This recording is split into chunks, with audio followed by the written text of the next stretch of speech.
Israeli প্রধানমন্ত্রী Netanyahu মারা গেছেন। তিনি এখন জাহান্নামবাসী। বর্তমানে বিশ্বজুড়ে সোশ্যাল মিডিয়ায় এই খবরটি চরম উত্তাপ ছড়াচ্ছে।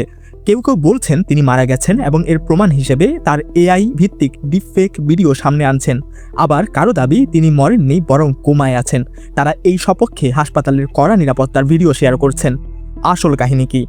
এটি বুঝতে হলে প্রথমে বুঝতে হবে যে সম্ভাবনা কিন্তু উড়িয়ে দেওয়া যায় না। কারণ এই সপ্তাহে নেতানিয়াহুর মার্কিন দূতের সাথে যুদ্ধ নিয়ে আলোচনার কথা ছিল, কিন্তু ইসরায়েল সেই বৈঠক বাতিল করেছে। যদিও যুদ্ধে বৈঠক বাতিল বা পুনর্নির্ধারণ হওয়া স্বাভাবিক, তবুও গত এক সপ্তাহ ধরে নেতানিয়াহু জনসমক্ষে আসেননি। ইরান এখন সরব হয়ে বলছে যে নেতানিয়াহুর ভাগ্য এখন অনিশ্চিত। সম্প্রতি মার্কিন প্রতিরক্ষা সচিব পিট হেগসেথ বলেছিলেন যে ইরানের নেতৃত্ব শেষ হয়ে গেছে। তার পরের দিনই ইরানের নেতারা বৃষ্টির মধ্যে জনগণের সাথে মিশে ভিডিও বানিয়ে প্রমাণ দিয়েছেন যে তারা বেঁচে আছেন। কিন্তু নেতানিয়াহুর কোনো প্রমাণ পাওয়া যাচ্ছে না। ইসরায়েলি মিডিয়া তার একটি ভিডিও রিলিজ করেছে যেখানে তিনি সাংবাদিকদের প্রশ্নের উত্তর দিচ্ছেন, কিন্তু সেই ভিডিও ফরেনসিক পরীক্ষায় দেখা যাচ্ছে সেটি এআই দিয়ে তৈরি। কারণ ভিডিওর কিছু জায়গায় তার হাতে 5টির বদলে 6টি আঙুল দেখা যাচ্ছে এবং কথা বলার সময় দাঁত উধাও হয়ে আবার ফিরে আসছে। প্রশ্ন হলো, নেতানিয়াহু তবে কোথায়?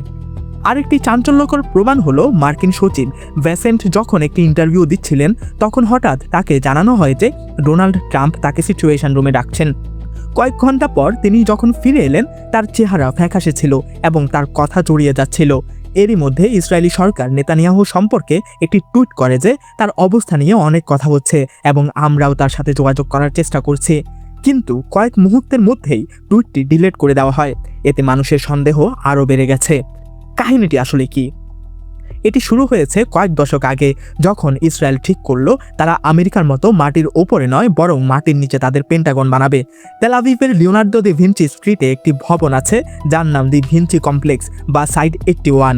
এটি একটি electromagnetic shielded underground intelligence centre. মার্কিন ট্যাক্সের টাকায় তৈরি এই বিশাল সুড়ঙ্গটি ইসরায়েলিদের কাছে দি পিট নামে পরিচিত।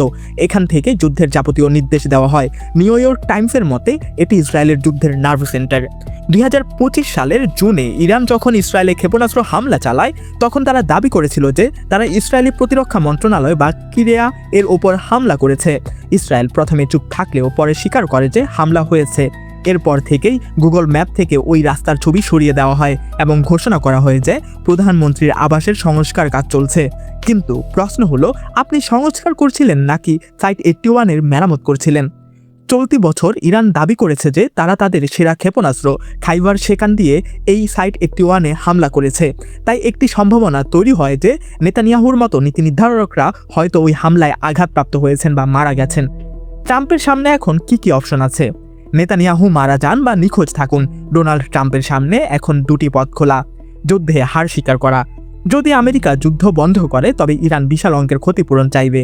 হরমুজ প্রণালী দিয়ে যাওয়া প্রতিটি জাহাজের উপর ইরান টোল বা রয়্যালটি আদায় করবে। ফলে উপসাগরীয় দেশগুলোর টাকা এখন আমেরিকার বদলে ইরানের অর্থনীতিতে যাবে। এতে আমেরিকার অর্থনীতি ভেঙে পড়বে এবং ট্রাম্পকে ইমপিচমেন্ট বা অভ্যুত্থানের মুখে পড়তে হবে।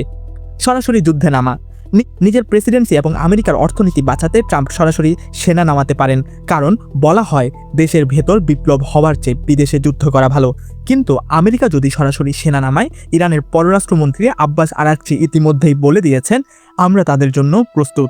নেতানিয়াহু বেঁচে থাকুন বা না থাকুন, ডোনাল্ড ট্রাম্প সরাসরি যুদ্ধে নামুন বা না নামুন, একটি কথা পরিষ্কার যে এই যুদ্ধ এখনই থামছে না। জায়নবাদের বিরুদ্ধে ইসলামের এই লড়াই এখনও জারি আছে। যুদ্ধের ময়দান থেকে সর্বশেষ ভূরাজনৈতিক বিশ্লেষণের জন্য আমাদের সাথেই থাকুন।